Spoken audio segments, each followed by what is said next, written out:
Buenas noches. Sean ustedes bienvenidos a nuestro programa Contrafirma, un programa con ideas de los profesores de Derecho Civil de la Facultad de Derecho de la Universidad Nacional Autónoma de México. Estamos transmitiendo para ustedes en vivo desde nuestras instalaciones que se encuentran ubicadas en la Avenida Universidad 2219, justo a un costado de la ciudad universitaria. Hagan contacto con nosotros www.colegiocivilunam.com.mx y en nuestra página del Facebook, Colegio de Profesores de Derecho Civil de la Universidad Nacional Autónoma de México. Buenas costumbres. Así somos los profesores de Derecho Civil. Por eso agradecemos al doctor Enrique Luis Graue Vichers, rector de la Universidad Nacional Autónoma de México, la Universidad de la Nación. Y de manera muy especial al primer civilista de la facultad, el doctor Raúl Juan Contreras Bustamante, director de nuestra querida facultad, la Facultad de Derecho de la Universidad Nacional Autónoma de México. El día de hoy, queridos amigos, 11 de mayo de 2017, de acuerdo a las distinguidas personalidades que se encuentran el día de hoy con nosotros, el tema es conflicto y mediación. Pero antes de entrar al tema, permítanme presentar a los integrantes de esta mesa de honor. Decían los abuelitos que primero las damas. Entonces, vamos a presentar a la maestra Alexis Contreras Neri, de quien vamos a escuchar una breve semblanza de su trayectoria profesional. Licenciada Alexis Contreras Neri, licenciada en Derecho por la Universidad Nacional Autónoma de México, maestra en Derecho por la Universidad en Estudios de Posgrado en Derecho, mediadora privada certificada número 228 y miembro del Colegio Nacional de Mediadores Certificados. Alexis, buenas noches, bienvenida. Muy buenas noches, muchas gracias por la invitación. También tenemos el honor, imagínense, queridos alumnos, nos harían falta 50 años para presentar a este titán del Olimpo. Tenemos en esta mesa al doctor Otón Pérez Fernández del Castillo, de quien vamos a escuchar una breve semblanza de su trayectoria profesional. Doctor Otón Pérez Fernández del Castillo es licenciado en Derecho por la Universidad Nacional Autónoma de México, maestro en Derecho con mención honorífica, doctor en Derecho con mención honorífica, es notario público número 63 por examen de oposición durante 50 años, es mediador certificado número 1 del Tribunal Superior de Justicia de la Ciudad de México, es presidente del Colegio Nacional de Mediadores Certificados, es experto en manejo de conflictos por la Universidad de Harvard y mediador certificado por la Universidad Internacional de la Florida. Bienvenido, mi querido doctor. Oye, Vicente, qué entusiasta eres. Estoy sorprendido de no solamente de la calidad de tu programa, sino del entusiasmo con que trabajan esto, tanto tú como Jorge. Muchas gracias, Jorge, muchas gracias, Vicente, por la invitación. Un honor verdaderamente. También se encuentra en esta mesa un distinguido integrante del Colegio de Profesores de Derecho Civil, el maestro Óscar Solís Arana, de quien vamos a escuchar un breve resumen de su trayectoria profesional. Licenciado Óscar Solís Arana, licenciado en Derecho por la Universidad Nacional Autónoma de México. Cuenta con las especialidades en Derecho Económico y Corporativo, Derecho Civil, Derecho Fiscal, Derecho Mercantil y Amparo por la Universidad Panamericana. Tiene estudios de especialización por el Instituto de la Judicatura Federal. Actualmente es socio en Solís, García y Asociados Abogados, profesor de la Facultad de Derecho a partir de 1990 y miembro del Colegio de Profesores de Derecho Civil de la Facultad de Derecho de la UNAM. Óscar Solís Arana, bienvenido. Muchas gracias, querido Vicente. Doctor, es un placer estar con usted. Muchas gracias. Muchas gracias por la invitación. Muchas gracias, igualmente. También se encuentra con nosotros mi querido amigo, ya Es una buena costumbre que estés con nosotros aquí, Juanito. El doctor Juan Rabindrana Cisneros García, de quien vamos a escuchar un breve resumen de su trayectoria profesional. Doctor Juan Rabindrana Cisneros, rector del Centro Universitario de Estudios Jurídicos y profesor de la Facultad de Derecho de la UNAM. Muchas gracias, mi querido Vicente, por esta invitación. Es un día muy especial y sobre todo con tan distinguidos catedráticos. Pues empezando por ti, mi querido Juanito, muchas gracias por estar con nosotros. ¿Cómo se generan los conflictos en la vida? ¿Los conflictos lastiman a la sociedad? ¿Crees tú que nos escuchas, querido alumno, que los profesores de la Facultad de Derecho debemos formar abogados de paz? ¿Ustedes qué piensan, mis queridos especialistas, en el tema del día de hoy? Bien, pues yo creo que lo del conflicto siempre ha existido. Cualquier libro de historia, cualquier libro que hable de los orígenes de la humanidad, va a ver o va a señalar los conflictos.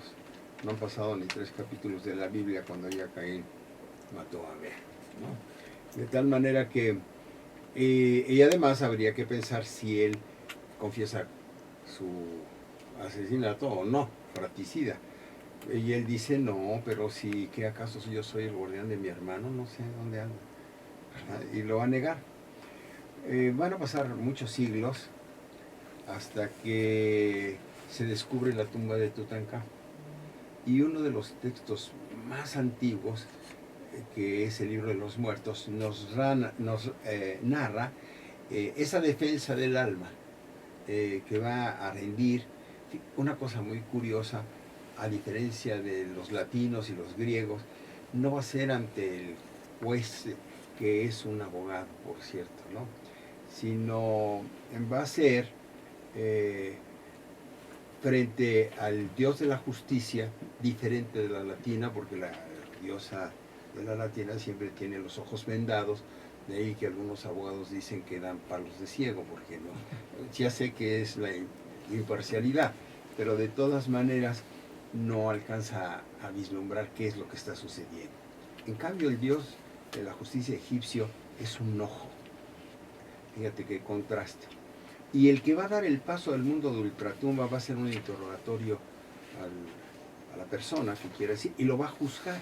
Ahí está el primer juicio. Y dirían los procesalistas que siempre ningunearon al derecho procesal, que el derecho sustantivo es primero, pero ahí son 52 preguntas que dicen que diga si es cierto, como nosotros preguntamos todavía en las audiencias, ¿no? Dice, yo no hice, y va a pronunciar sus defensas, curiosamente, ante el dios Tot.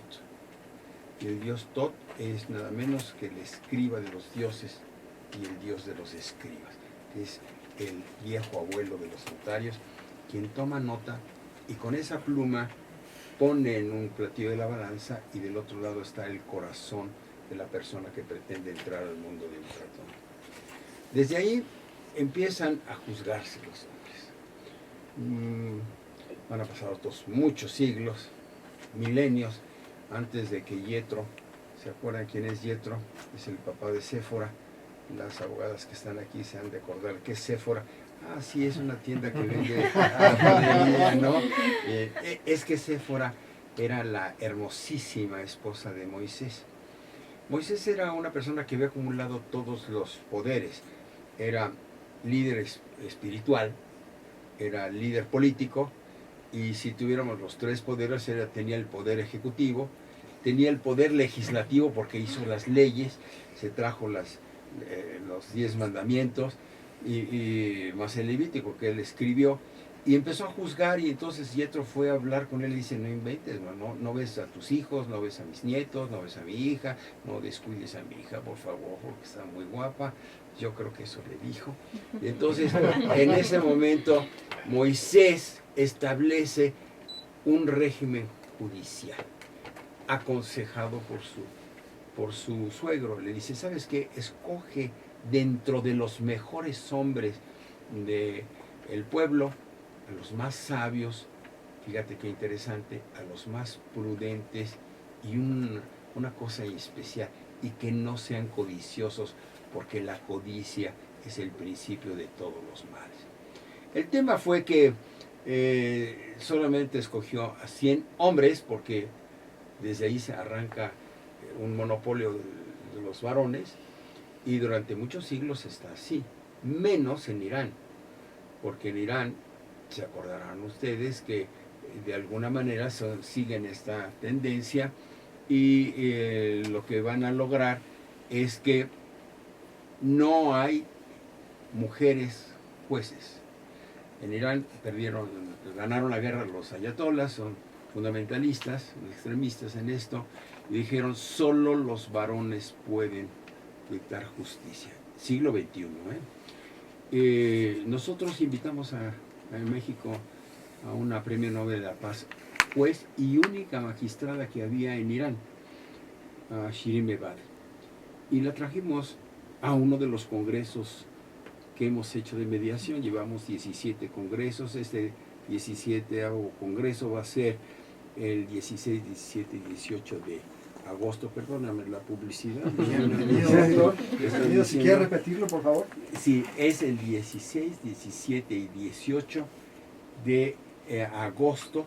Lo inaugura el actual presidente del Tribunal Superior de Justicia en Río Tigre 63, que es la sede del Colegio de Notarios del Distrito Federal, que da hospitalidad a estos 17 congresos. Bueno, pues entonces, cuando viene Shirin Ebadi, nos cuenta varias cosas que me quisiera tomar algún tiempo para decirles. Una de ellas, por favor. Mira, una de ellas fue, dice, efectivamente, conforme a la vieja tradición, no hay mujeres jueces. Entonces, cuando ellos entran al poder, cesaron a todas las jueces y a mí me metieron a la cárcel porque había dictado una sentencia interesante. Miren, dice, resulta ser que se muere un papá y una mamá en un accidente y el seguro tiene que pagar la indemnización a favor de los hijos. Entonces pagan la del papá, pero la de la mamá no, al 50%, porque deben saber, según dijeron los ayatolás, la mujer vale la mitad de un hombre. Todas las abogadas de la Facultad de Derecho se levantarían en ese momento, ¿verdad? Bueno, pues entonces ella no lo aceptó, dictó la sentencia diciendo que se pagara la totalidad y la metieron a la cárcel. Estando en la cárcel, todavía tenía un juicio pendiente, pero estamos hablando del siglo XXI, no del siglo pasado. Entonces, todavía ella tuvo un expediente en su juzgado, en donde, imagínense que un muchacho estaba con limitaciones muy graves, entonces tenía rotos los zapatos y los compañeros dijeron, ¿sabes qué? Hay que cooperarnos porque va a venir la nieve y entonces no tiene cómo llegar, etc. Y de la colecta le dijeron a la compañerita, que estaba guapísima, le dijeron, por favor, entrégaselos, el nombre del grupo. Ella va a entregárselos y el beneficiario confunde el mensaje con el mensajero. Y entonces, o la mensajera le dice, ay, qué linda eres, y muchas gracias, y le tomó las manos y dice, no, espérate, Dios, vengo en nombre del grupo. No, pero es que tú, que tus ojos, no, es el grupo. Y ya no les cuento mucho de esto, entonces se apasionó él, se confundió, y entonces empezó a perseguir a la muchacha ya con sus botas nuevas, y entonces, hasta que ella se enojó, le dijo, oye, ¿sabes qué? Vivían aquí en Ciudad Universitaria para tu camión y deja de estar molestando. Y bueno, él se dio por ofendido, ahí empiezan los conflictos, por ejemplo, unos conflictos amorosos. Entonces, ¿cómo convencerla?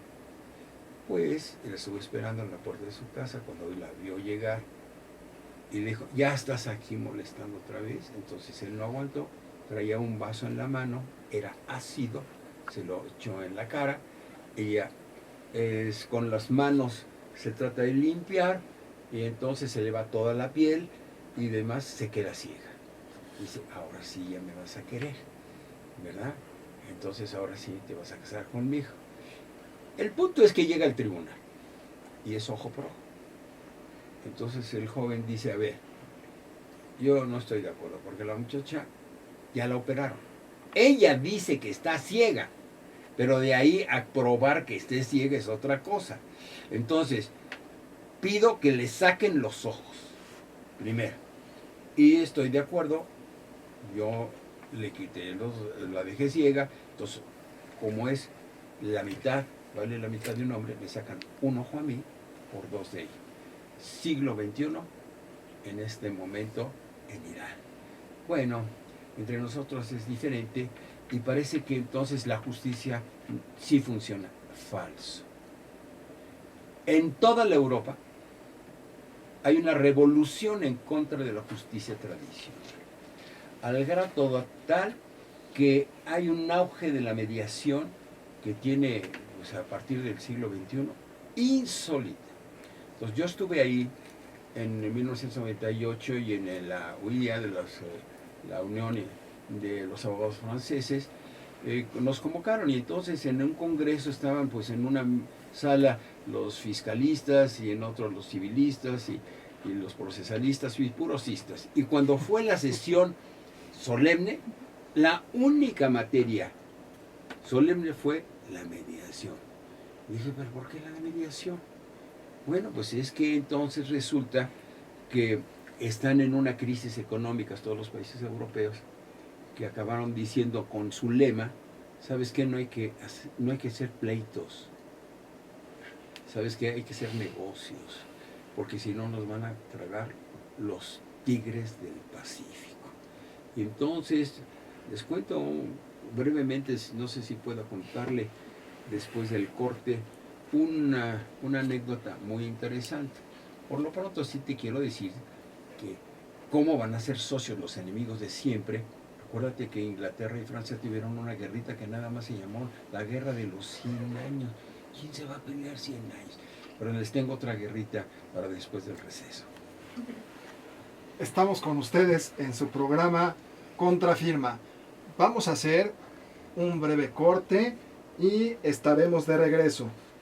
Estamos en su programa Contrafirma, programa con ideas de los profesores de Derecho Civil de la Facultad de Derecho de la Universidad Nacional Autónoma de México.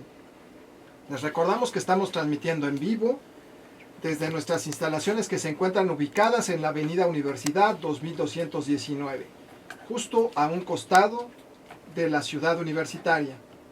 Hagan contacto con nosotros www.colegiocivilunam.com.mx y en nuestra página del Facebook, Colegio de Profesores de Derecho Civil de la Universidad Nacional Autónoma de México. En un momento regresamos. Nos fuimos al corte, pero mi querido doctor, nos quedamos emocionadísimos. Mira, estaba yo ya platicando de este congreso de los abogados franceses, pero que era internacional, y todos acabaron en la plenaria en mediación. Al iniciar el siglo XXI, los notarios del mundo en la Unión Internacional de Notaría Latino convocan en el 2000 a un congreso en Atenas. Pero yo había estado en Francia y había hecho un pequeño trabajo, así es que la postura de México yo presenté la tesis. Pues mira, te voy a decir, todos los notarios europeos, todos sin excepción de ningún país, aunque no estuvieran en la Unión Europea, estaban ya en mediación. Nosotros estábamos muy atrasados y tú dices, pero a ver, ¿cómo podrían ser socios o negociar países que tuvieron tantos problemas? A ver, por ejemplo, ¿cómo podría Polonia, después del sanguinario más atroz que ha existido, que es Stalin, haber negociado con Rusia? Ya sé que era la URSS. Bueno, pues entonces Lech Walesa, sin disparar una sola bala de cañón, ni un cartucho, saca el ejército rojo y entonces empieza a negociar con todos los países europeos. ¿Solidaridad? Sí, solidaridad, efectivamente. Y entonces podríamos hacer una lista de todas las atrocidades que se comen. Austria, ¿cómo iba a perdonar a los alemanes? Pues sí, pero ya no eran los nazis, era otra cosa. Y entonces empiezan a ser socios.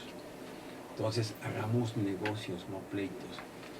Y Yo te diría que una guerra muy interesante fue entre España e Inglaterra, pues porque España tenía un barco sensacional que era el Galeón, que estaba armado hasta los dientes con cañones en 3 hileras por cada costado, más en la proa y en la popa. Sí, nada más que los piratas llamados por Isabel, pues los corsarios, hasta había una película que se llama El Corsario Negro, y la vimos los adolescentes y entonces nos entusiasmamos, no sabíamos los piratas estos que se estaban llevando el oro que nosotros también nos estaban robando, vamos a decirlo de paso, a nosotros y a Perú y a Colombia y tal. Y no se trataba de hundir al galeón, sino abordarlo y matar a todos los demás. Por eso entonces Felipe II, en donde no se ponía el sol en sus dominios, porque todavía cuando estaba atardeciendo en Europa, pues empezaba el sol en Filipinas, llamada así por él, su nombre, de Felipe II, ¿no? Y luego amanecía en América. Bueno, él hizo la Armada Invencible. Por 10 años construyen unos buques para ir contra Inglaterra, y un día que los manda, Inglaterra, sin disparar una sola bala de cañón, gana la guerra, porque no consultó el internet, no consultó las noticias de televisión, y entonces viene una tormenta y se hunde toda la Armada Invencible. Lo que yo quiero decir es que durante esos años todos los puertos españoles hicieron los barcos de guerra. Hoy ningún puerto español hace ningún barco.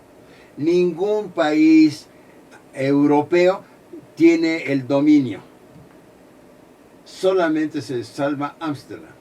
Pero los 10 puertos más importantes del mundo son chinos, son japoneses, son coreanos, ¿no? Están en Hong Kong o están en Taiwán. Y los tigres del Pacífico tienen el dominio absoluto.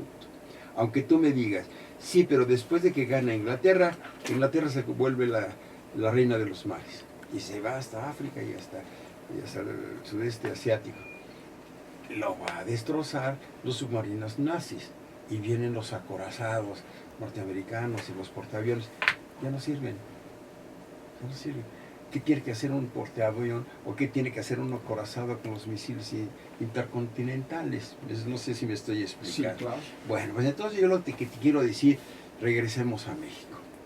Ahí están los conflictos, y ahí está Europa saliendo ya a la mediación por 10 años. Hasta el 2008 se crea, se modifica el artículo 17 constitucional, que es un monopolio que el Estado tiene, hasta que dicen, ¿por qué si yo soy dueño del conflicto no soy parte de la solución? ¿Por qué un juez que nunca ha visto a mis hijos dice con quién se van a quedar y en qué condición? Y ¿sabes qué? Lo que tenemos que hacer es que el justiciable sea parte del conflicto y parte de la solución, necesariamente. Les hago una pregunta. El presupuesto de la Suprema Corte de Justicia son 34,000 millones de pesos. No contamos el presupuesto de la PGR, ni de la PGJ, ni de los tribunales electorales, ni de los tribunales agrarios, ni de las juntas de conciliación y arbitraje, ni la Procuraduría del Consumidor, etcétera. Nada más así. ¿Por qué estamos pagando e invirtiendo en un poder que inventamos? Pues para resolver los conflictos, que no ha llegado el momento que la civilización diga, vamos a arreglar los conflictos de otra manera y no en los tribunales. Porque además en los tribunales el justiciable, aún con sentencia, no queda satisfecho. Porque la sentencia pone fin al procedimiento, pero no pone fin al conflicto. Si hubiese alguna dama, le preguntaríamos si es cierto, como lo es, así se preguntan los juzgados, ¿no?, que el amor más intenso que existe es el amor al hijo. Son muy jovencitas, no tienen hijos, pero contestarían que sí, efectivamente, sí, efectivamente. Sí, ¿y qué tal que el juez diga que la custodia va a ser para el esposo? Al poco se quedó contenta. No, hombre, va a seguir y me las vas a pagar, y ahora viene la revancha y viene otro juicio en contra, y no se acaba. Dicen que te puedes divorciar y terminar con una esposa, pero con una ex esposa no terminas. Porque la vas a ver en el bautizo del último de tus nietos, ¿no? Entonces, ¿por qué esa muerte, el pleito? ¿Por qué no nos entendemos mejor? A ver, les voy a poner 2 ejemplos. Es otro programa, diría, Hechos en la vida real, ¿verdad? Es otro programa. Y entonces, en una cerrada, en el Estado de México, salió en la televisión. Hay un señor que tiene un taller en el fondo de la cerrada. Y ahí arregla sus coches. Están a disgusto los vecinos, pero como está hasta el fondo no le hacen mucho caso. Hasta que en la acera de enfrente, una señora compra una casa que se vende y pone un jardín de niños con la circunstancia de que la casa no tenía jardín. Entonces los niños van a la calle a tomar el recreo. Entonces, mientras tanto, pasa el chofer o el dueño del taller y de repente la directora le dice, ¿sabes qué? Ya no vas a pasar aquí. Ni le contestó. Y lo volvió a ver y dice, ya te dije que no pasas por aquí. ¿Quién dice? Yo. ¿Y tú cuántos más? Porque yo voy a seguir pasando. Bueno. Y entonces se veían feo, se hacían señas obscenas y demás, hasta que llega el 30 de abril, que es el Día del Niño. Entonces la maestra pone un cable y pone papelitos y así, ya sabes, la fiesta y hay pozole y todas estas cosas que son del Día del Niño. Y entonces llega el señor con su camioneta y dice, no pasas. No le dijo así, no pases, güey. No pasas, ahora sí no pasas. Y dice, pues sí paso. Pues no pasas. Pues sí paso. Entonces a veces hay frases claves que son detonantes del enojo. Pues sobre mi cadáver. Y se le ocurre, se sube a la camioneta y le avienta la camioneta para atropellarla. Ella salta, pero se desprende de 4 niños que traía en las manos, los deja y mata a los niños. Los 2 están en la cárcel. ¿Sí? No se podrían haber arreglado. Y entonces, a ver, un mediador que hubiese hecho. Ya sabemos que la sentencia siempre tiene que ver tiempo, lugar, modo y circunstancia, que son los 4 elementos. ¿Qué no podría haber, por ejemplo, con tiempo? Vamos a usar el tiempo. A ver, ¿a poco los niños a la entrada a las 9 de la mañana salen a recreo? Pues hasta las 11. Entonces tú de las 8 de la mañana hasta las 11 pasas. Están de recreo de las 11 a las 12 o 12 y media. Muy bien.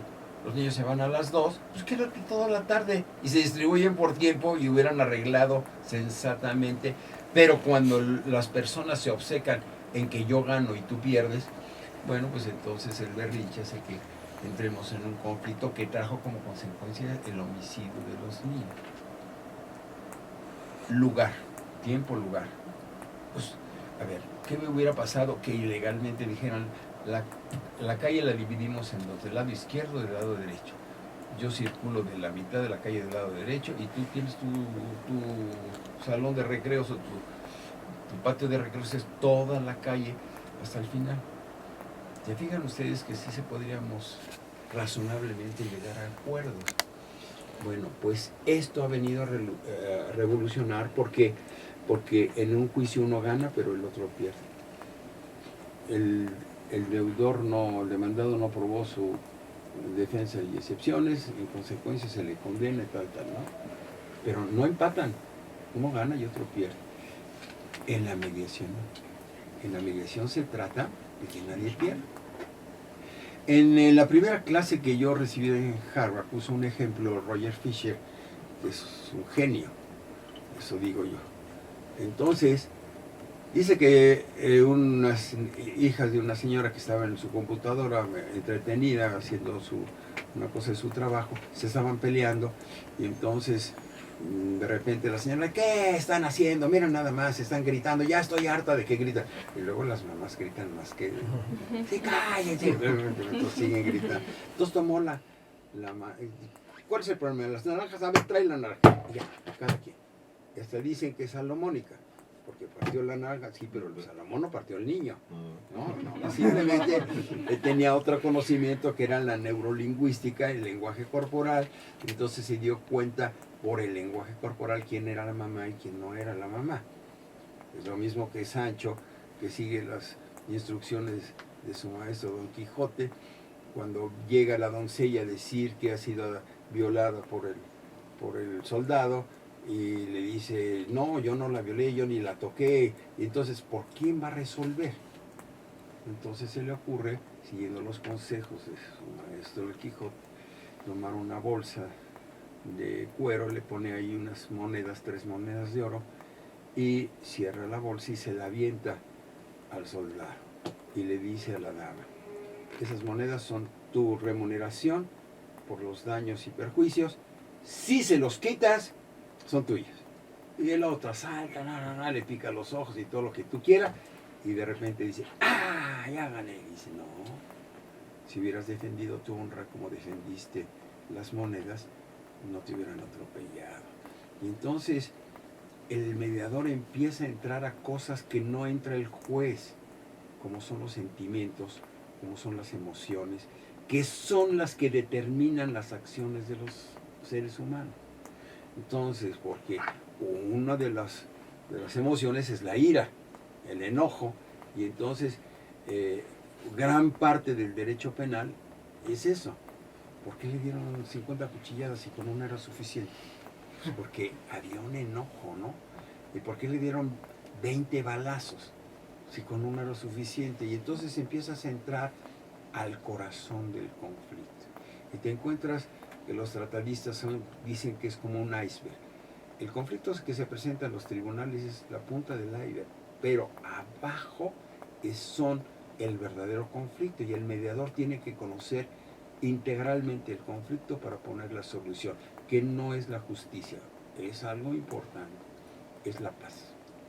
¿Cómo ellos van a resolver el conflicto para que después no continúe?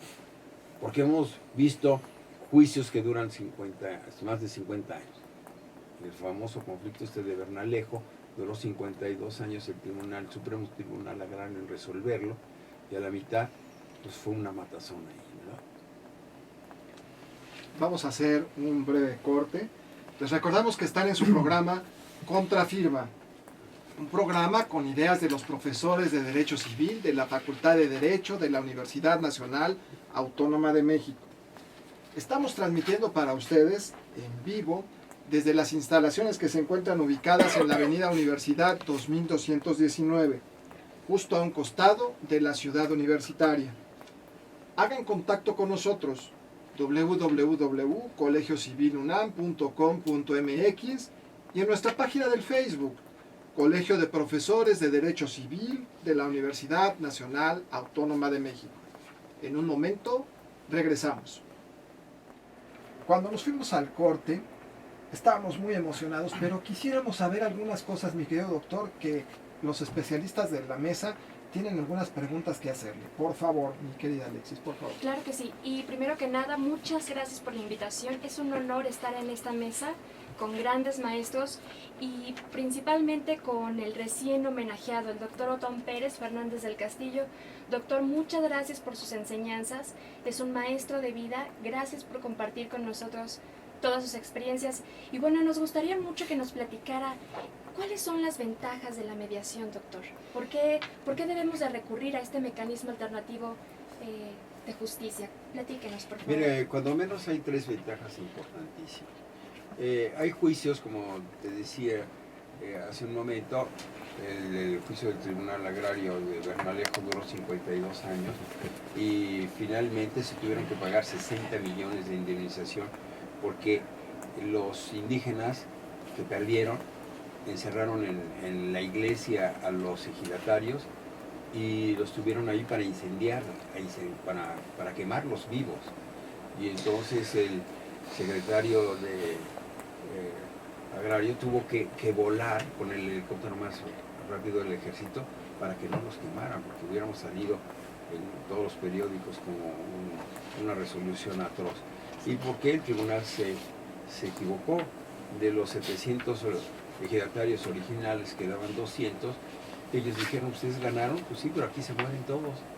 Los iban a quemar, eran 6,000 indígenas con los machetes, dijeron, aquí antes de que existiera la justicia y que existiera la división de Zacatecas y Durango, ya estaban nuestros abuelos y no iban a entregar la tierra, ¿eh? Entonces, Sí hay una ventaja que es la celeridad. Nosotros hemos tenido asuntos de sucesiones, por ejemplo, de 9 años en donde no se hablan los hermanos. Y en 3 sesiones, con ciertos conocimientos que no son jurídicos, son más hacia lo psicológico, más hacia las relaciones humanas. Y entonces tienes que ser experto en negociación, ser experto en el diálogo, tienes que ser en comunicación. Y te diría que el secreto es qué preguntas haces. ¿Me permites que me desvíe nada más para... Por ejemplo, Adelante. una mamá que lleva a su hijo a la escuela por primera vez, hijo único. El primer día llega a clase y bueno, entra, cuando lo va a recoger tiene el ojo reventado, hinchado. Dirían, le pusieron el ojo de cotor. Lo ve la mamá a su príncipe ahí golpeado y dice, ¿quién te pegó? Fíjate. Ah, no, ahora que llegue tu papá que te enseñe lo que es un descontón. Pero yo les voy a hacer una pregunta. Porque el que pega primero, Pega 2 veces. Pega 2 veces. ahí está, es la cultura de la paz, se fijan ustedes. Es la cultura de la paz. Pero no se pregunta quién, si debió haber preguntado qué pasó. Si le pregunta qué pasó, ya no va detrás del culpable. Entonces en la mediación se enojan los penalistas, porque la culpa la tiramos a la basura, porque si tú persigues al culpable no hay solución. Tienes que ver qué pasó. ¿Por qué el que se dice culpable hizo lo que hizo? Pues porque está resentido porque algo le hicieron. Es un eterno juego de qué es primero el huevo o la llave. ¿Y por qué tu esposo se fue con otro? Pues porque tú te estabas antes, se fuiste con otra. Y bueno, ¿para qué entramos a los pleitos conyugales? Entonces, en este tipo de cosas primero aparece la justicia familiar.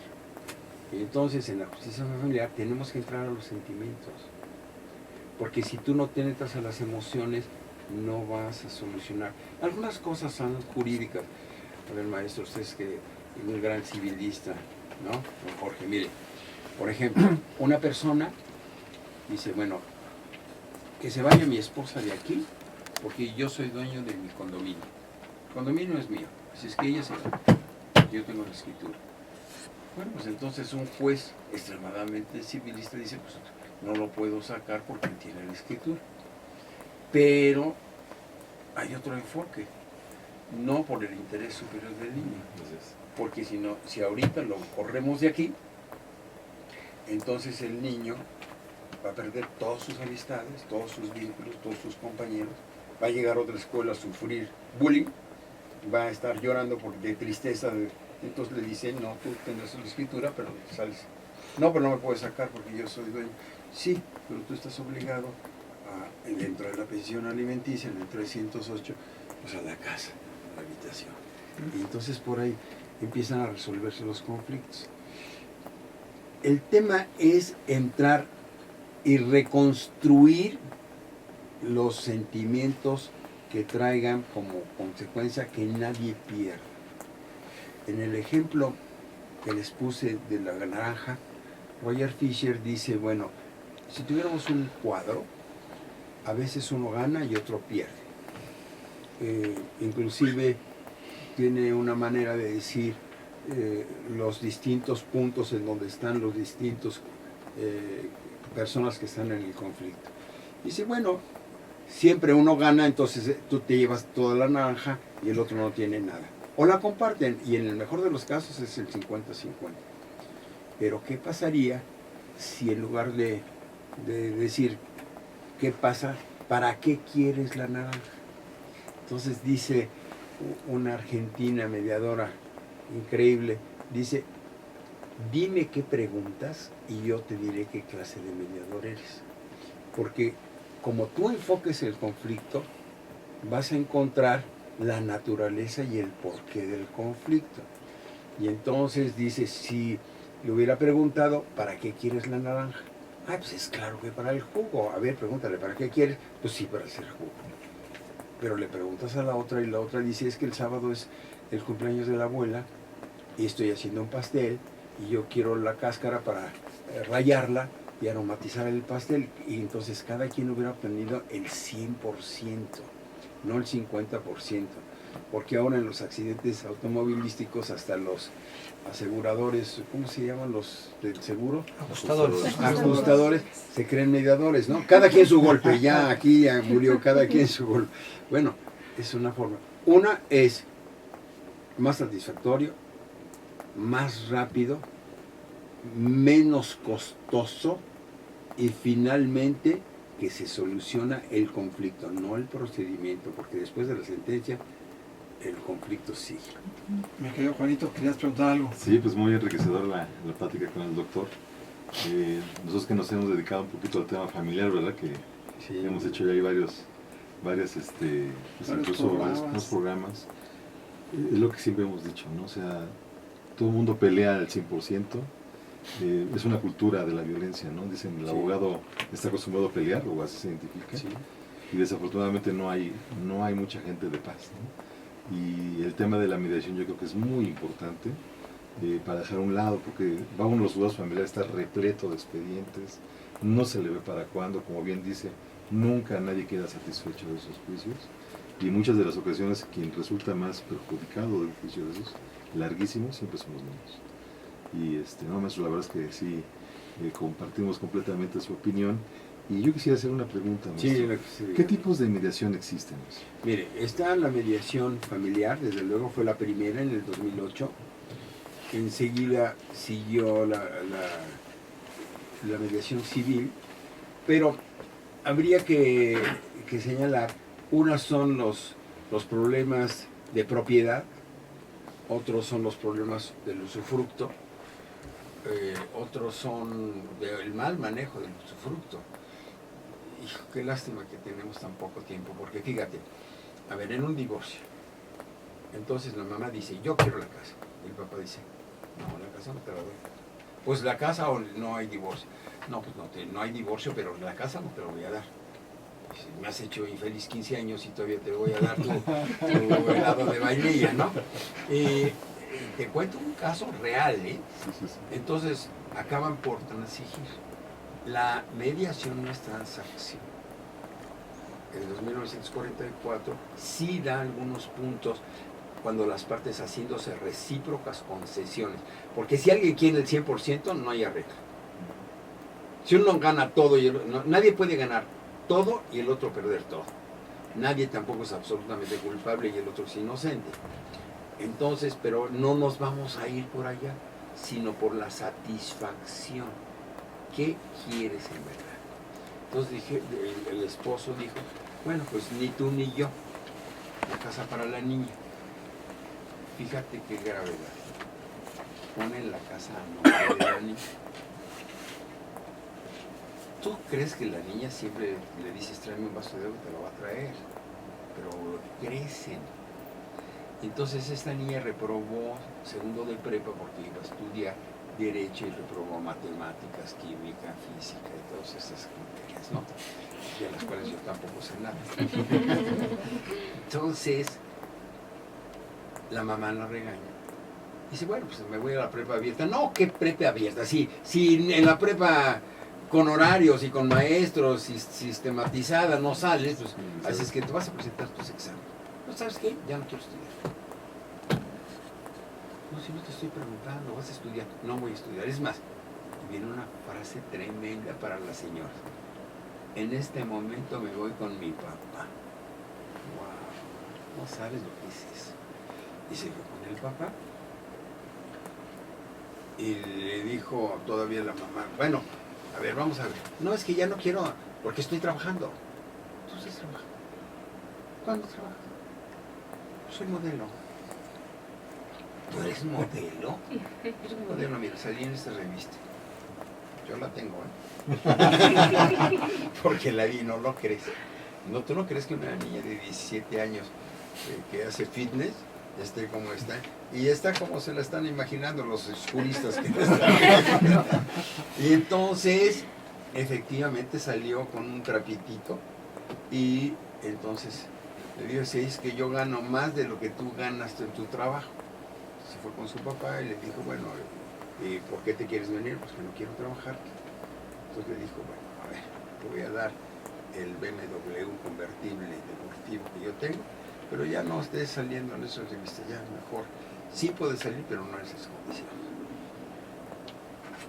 Cumple 18 años.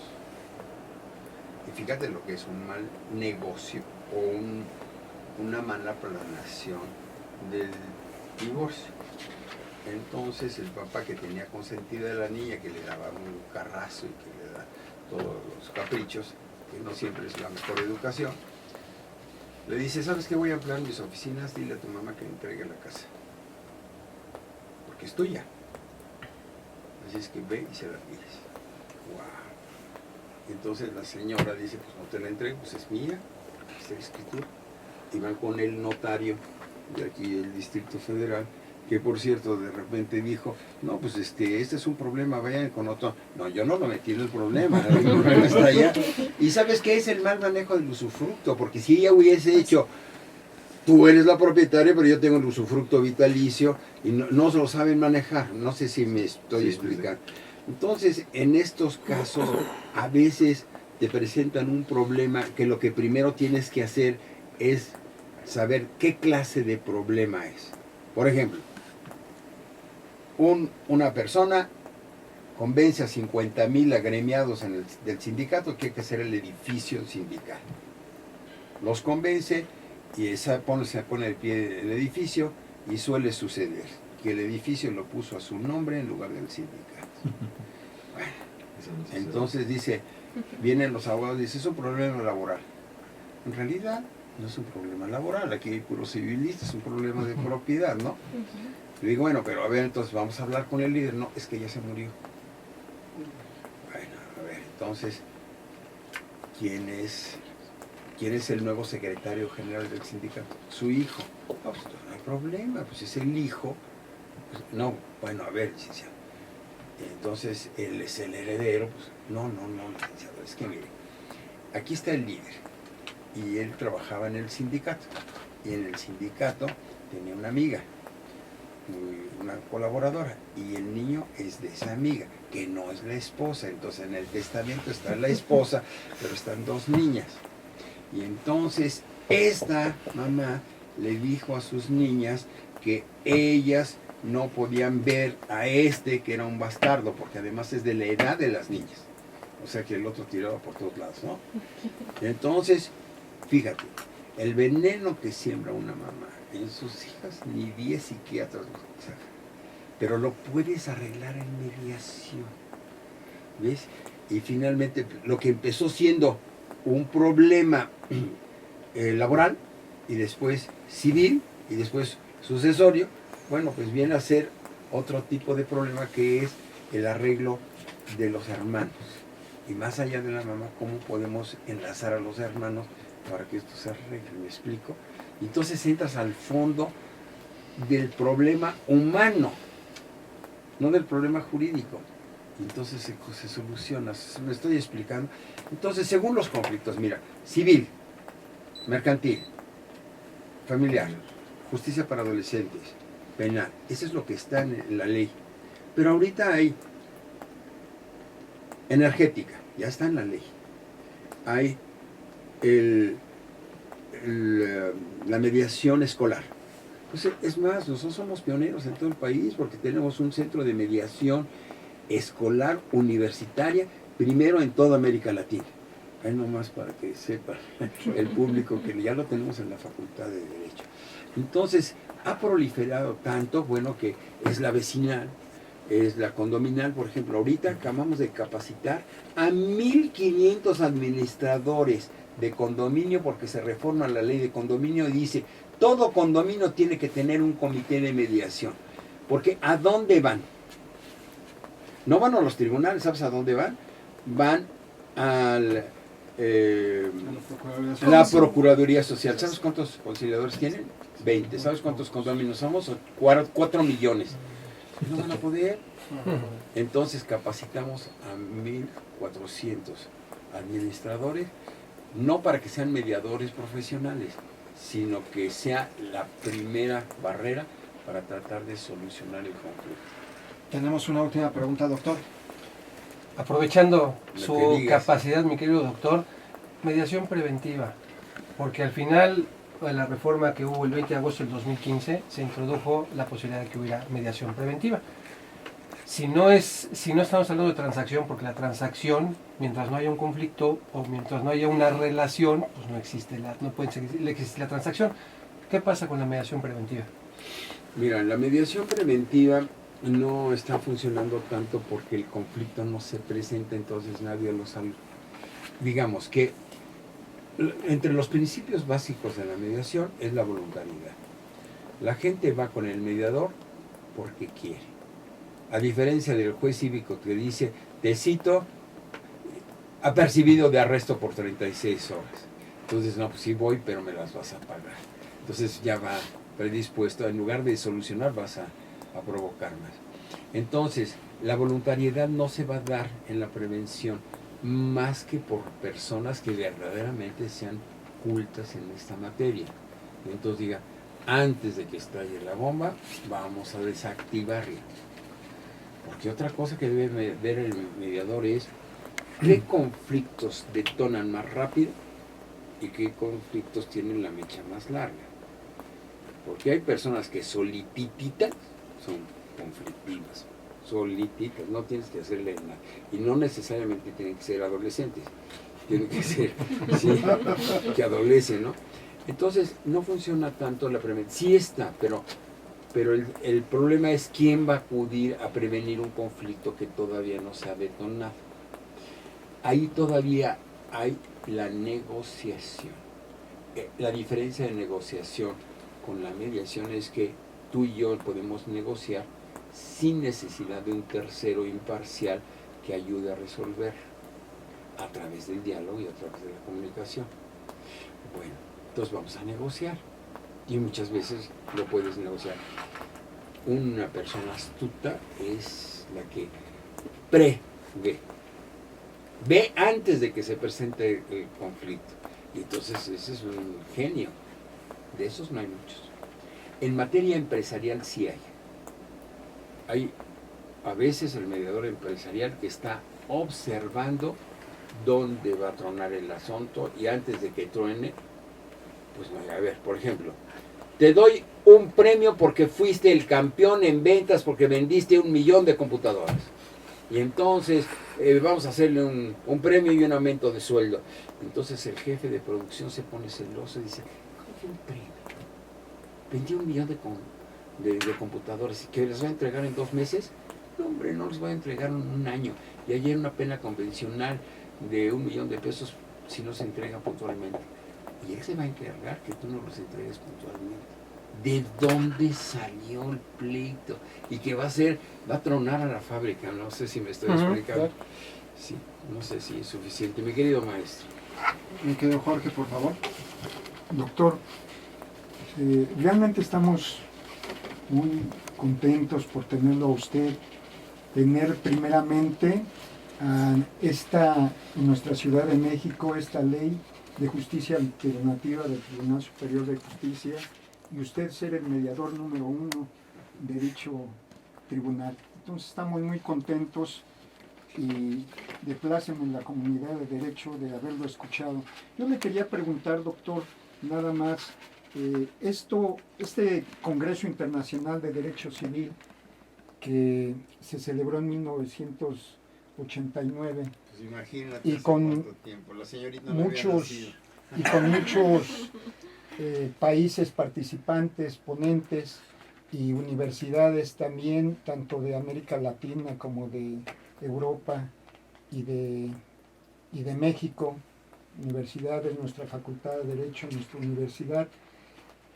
Usted, en el desayuno que dimos en su honor también, nos hablaba que quería que festejáramos los 90 años del Código de 28. Que son, ¿Nos podría decir algo? Sí, ojalá y bajo la presidencia Ángel, y si no de algún próximo presidente del colegio, ¿qué podríamos hacer? Podríamos lograr hacer un congreso. Bueno, yo egoístamente digo que el año que entra, porque se cumplen 90 años, porque 10 años más pues ya no voy a vivir. Entonces, lo que vamos a hacer es, si nos unimos todos, podemos lograr una cosa así. Era otro México, estoy de acuerdo, pero logré que vinieran personas de Alemania, de Italia, de España, de Argentina, de Brasil, de Estados Unidos, de Canadá, de Cuba. Entonces, podremos hacer así si es condicional. Todos los maestros quisiéramos intervenir en su organización. Es una propuesta. Gracias, doctor. Con estas ideas, llegamos al final del programa de este jueves 11 de mayo del año 2017. Agradecemos que hayan estado con nosotros. Alexis Contreras Neri, muchas gracias. Gracias Vicente. Doctor Otón Pérez Fernández del Castillo, muchas gracias, doctor. No, al contrario, muchas gracias por la invitación a Vicente y a Jorge. Gracias. Al maestro Óscar Solís Arana. Muchas gracias por la invitación. La verdad es que estuvo increíble esta conversación con el doctor. Muchas gracias, Oscar. Al doctor Juan Rabindrana Cisneros García. Muchas gracias por la invitación. Muy enriquecedor. Gracias, don Juan. Agradecemos a todo el equipo. La profesional de la fotografía, Karen Ilem Garibay Aponde. A Eileen Bandín Jiménez. A Irene Julieta Oropesa Huerta. Valeria Yazaret Maqueda Nava. Isamar Donají Rosas Arias. Alfonso Alcázar Alcalá. En la transmisión audiovisual en vivo, a Antonio Grayev Cervantes y a César Santiago Solano Ocampo. En la mágica operación en la cabina de Radio Yus, César Alanís Merchán, Ezequiel Ramírez Rodríguez. Al maestro Ricardo Rojas Arévalo, director de la División de Educación a Distancia, y al director de Radio y Televisión de la Facultad, Alejandro Envila Fischer. A mi querido amigo, guerrero de 1000 batallas, al doctor Jorge Antonio Ibarra Ramírez. Y en la policromática conducción en re mayor, Vicente Solís Arana. Buenas noches.